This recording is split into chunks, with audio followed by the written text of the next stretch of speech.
Hello everyone and welcome again to our class. What we're going to talk about today is carrying and transporting injured person. This is the last lesson in health for this quarter. For our learning competency, at the end of the lesson you'll be able to demonstrate proper techniques in carrying and transporting of unintentional injuries. And as for our learning objectives, first, list the different techniques in carrying and transporting a victim. Second, explain the procedures in carrying and transporting a victim.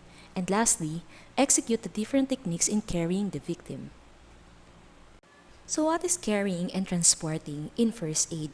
It means to hold something or someone with your hands, arms, or on your back and transport the victim from one place to another. There are some important factors to remember in transporting a victim. First is the weight and height of the victim.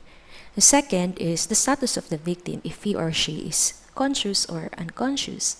The third is the environment. Is it safe? Is the floor smooth or is it narrow or wide? And lastly, the special need consideration, which involves the injuries of the victim. So under this one-man carry, we have different kinds of carrying. The first is what we call fireman's carry, as what you can see in the picture. It is usually used to quickly move an unconscious or disabled casualty for a moderate or long distance. This carry leaves one of the bearer's arms free to carry a rifle, move around obstacles, and so forth. The second one is what we call support carry. This is used only with a conscious casualty who can walk or at least hop at one leg. The carry can be used for a long distance until the casualty tires. So you can see in the picture what we call support carry is just yung aakbay lang siya doon sa nagbubuhat sa kanya. At least kaya niyang conscious siya at saka kaya niyang maglakad or at least mag-hop. So that is what we call support carry. The third type is what we call arms carry. So generally used to move a conscious or unconscious casualty for a short distance. So bakit short distance? Kasi arms lang yung nagkikarry sa kanya. And then the fourth is what we call saddleback, which is used for a conscious casualty who can put his arms around your neck. So definitely nando siya sa likod mo, and then it is generally used to carry a casualty for a moderate or long distance. And then we have pack strap carry. This is generally used to carry a conscious or unconscious casualty for a moderate distance. This carry is not used if the casualty has a broken arm. So, kasi syempre dahil sa likod nga siya nakalagay, so kailangan talaga hindi niyo siya gagawin kapag may injury sa kamay yung pasyente. And then the other one is what we call pistol carry. So, ayan, gaya na nakita natin sa picture. So, this is used to carry a conscious or unconscious casualty for a long distance. It is the preferred carry if you must use your rifle, climb banks, or move over obstacles since the carry leaves both of your hands free. So, hindi mo kasi siya hawak-hawak unlike do sa mga other na mga carry na binanggit natin. And then, lastly, for one-man carry, we have neck drag. So, this is generally used to move a conscious or unconscious casualty for a short distance.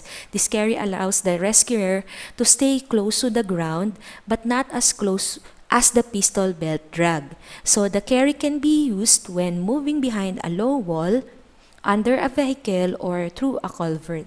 So the neck drag is not used if the casualty has a broken arm. Yan.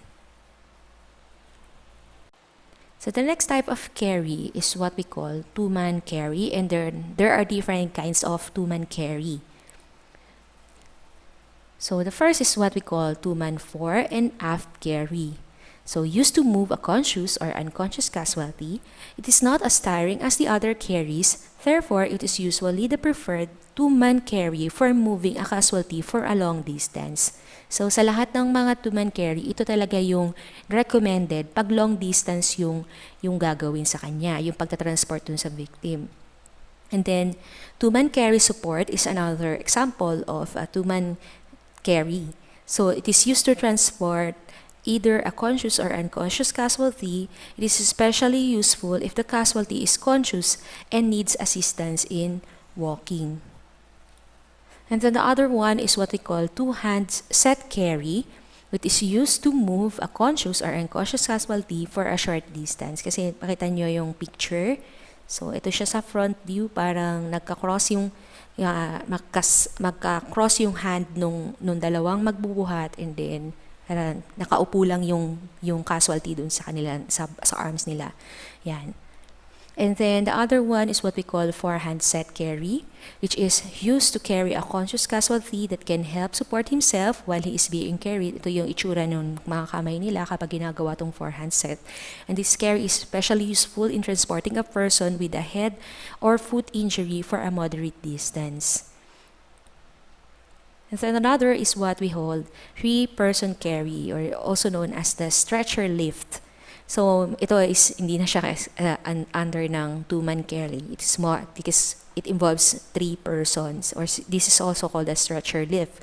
This technique is for lifting a patient into a bed or stretcher, or for transporting them short distances. So, each person kneels on the knee nearest to the victim's feet. On the command of the person at head, the rescuers lift the victim up and rest the victim on their knees.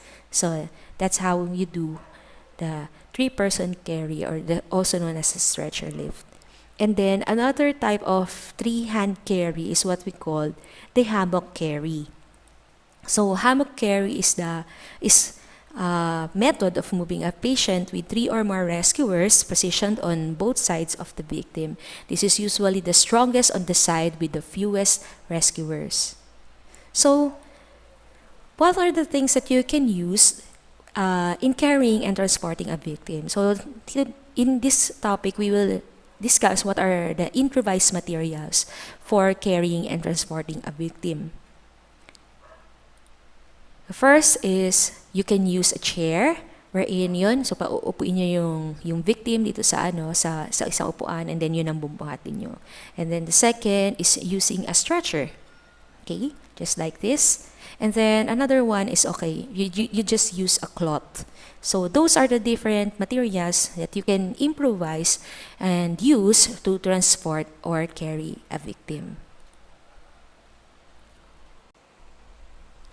So now that we are done with our discussion, let's have a short activity.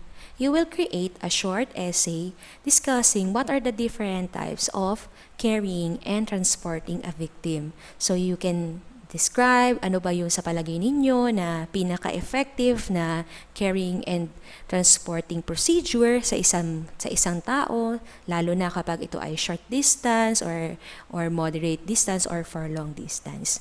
You just have a short essay, siguro mga maximum of 50 words, and then i-discuss nyo lang doon sa essay ninyo ano yung sa palagay ninyo na pinakamaganda or pinaka-efficient na carrying and transporting procedure sa isang situation. Kung short distance siya, moderate distance siya, or for long distance siya.